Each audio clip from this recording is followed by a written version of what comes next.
আসসালামু আলাইকুম ওয়া রাহমাতুল্লাহি ওয়া বারাকাতুহু। আলহামদুলিল্লাহ ওয়াস সালাতু ওয়াস সালামু আলা রাসূলিল্লাহ ওয়া আলা আলিহি ওয়া সাহাবিহি আজমাইন। এখন যে বিষয়বস্তুর উপরে আলোচনা হবে সেটা হচ্ছে এই যে বর্তমান জামানায় অফিস আদালতের অফিসে যারা আছে তারা নিজেদেরকে সরকারি অফিসার ওনারা অবশ্যই, কিন্তু নিজেদেরকে আবার বাচ্চা বাচ্চা ভাব নিচ্ছে।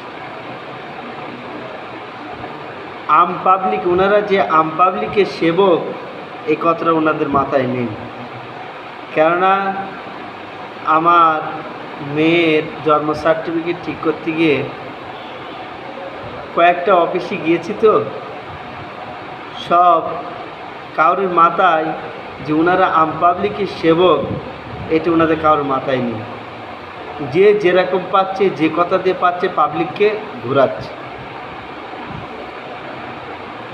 100-র মধ্যে 95টা অফিসার এরকম, 5% অফিসার এরকম আছে যারা আম পাবলিককে সঠিক কথাটা বলছে। সঠিক কীভাবে ওই অসুবিধার থেকে সে নাজাত পাবে, রেহাই পাবে, ওই অসুবিধা খুব অল্প সময়ের মধ্যে সেটা দূর করতে পারবে। 5% অফিসার এরকম আছে যারা সঠিক তথ্যটা দিচ্ছে। আর নাহলে একজন তো বেশিরভাগ অফিসই লেডিস স্টাফদের সাথে বেশ মজার ইয়ার্কি চলছে। কি খেয়েছেন, কখন খাবেন, কেক কেটেছেন না কেটেছেন, এইসবের চিন্তা। আমার জিন্দগিতে যত অফিসার দেখেছি সরকারি কাজ করেছে যারাই, তাদের 100-র মধ্যে 99.5টার সুগার রোগ। সুগার কেন? সৃষ্টিকর্তার প্রফেট মুহাম্মদ সাল্লাল্লাহু আলাইহি সাল্লাম বলেছেন, আল খালক আয়ালুল্লাহ ফাহাব্বু খালকা ইলা আয়ালিহি। সমস্ত সৃষ্টিজীব হচ্ছে সেই সৃষ্টিকর্তার মখলুক, অতএব তাদের সাথে শুদ্ধ ব্যবহার করো। তো এরা যেহেতু সৃষ্টিকর্তার মখলুকের সাথে শুদ্ধ ব্যবহার করেনি, সরকারি কাজ যতটুকু মন দিয়ে করার দরকার ছিল করিনি, তার জন্য উপরওয়ালা সব কটা বেটাকে রিটায়ার সাথে সাথে সুগার আর ওষুধি বস্তা ধরিয়ে দেয়। আমি এই পর্যন্ত আলহামদুলিল্লাহ আমার বয়স 31+, কোনো সরকারি কর্মচারীকে বিনা ওষুধই দেখিনি।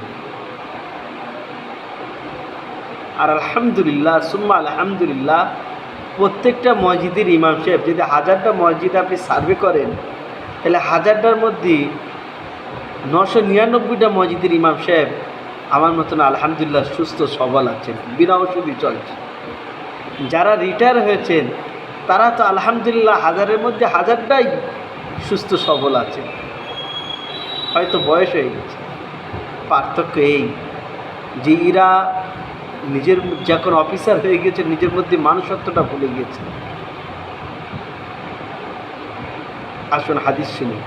আন আনাস আনি নবী সাল্লাল্লাহু আলাইহি সাল্লাম আন আনাসিন আনি নবী সাল্লাল্লাহু আলাইহি সাল্লাম قال لا يؤمن احدكم حتى يحب لاخي ما يحب لنفسه রাওয়াহুল বুখারী ও মুসলিম।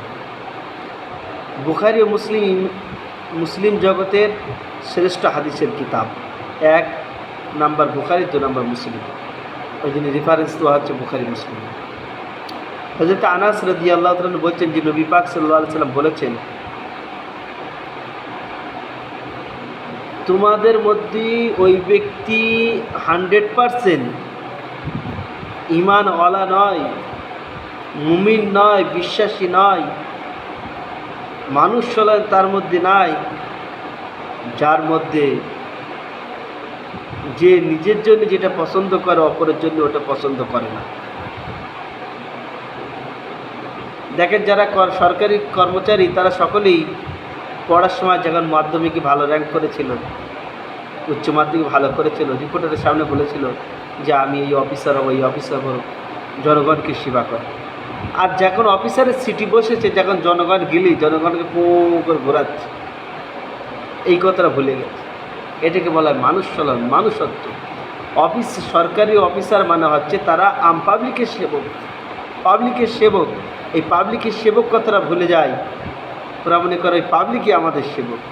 ওরা এটা জানে না যে এই পাবলিকের পয়সা ওকে মাইনে দেওয়া হয়। ওই জন্যই সরকারি অফিসারদের এই বিষয়ে সতর্কতা হওয়া দরকার। হিসেব দেওয়া লাগবে অবশ্যই। আজ আপনি সরকারকে ফাঁকি দিচ্ছেন, কাল আপনার সৃষ্টিকর্তাকে কীভাবে ফাঁকি দেবেন? ওই জন্যই আমরা সকলেই সতর্ক হই, সবসময় মানুষের উপকারের, আর অল্প সময় যাতে উপকার পায় মানুষ, ইন আ লং টাইম।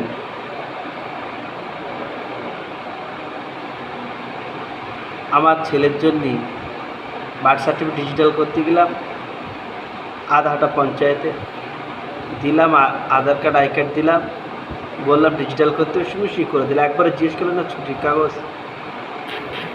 আর মেয়ের জন্য কল্যাণী হসপিটালে গেছি, ছুটির কাগজ নিয়ে জিডি করো, অ্যাফিডেভিট করো, এই অফিসে যাও, ওই অফিসে যাও,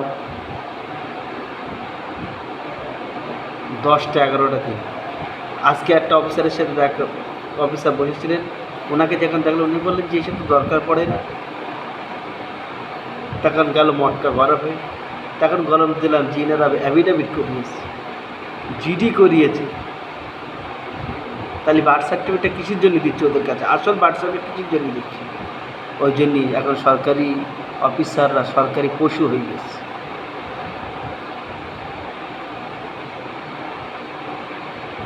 100-র মধ্যে 90% সরকারি পশু হয়ে গেছে, 5% ভালো আছেন। ওই 5%-এর গুণে আল্লাহ তাআলা বাকি 95-কেও সঠিক বুদ্ধি দান করুন বলে না আমি।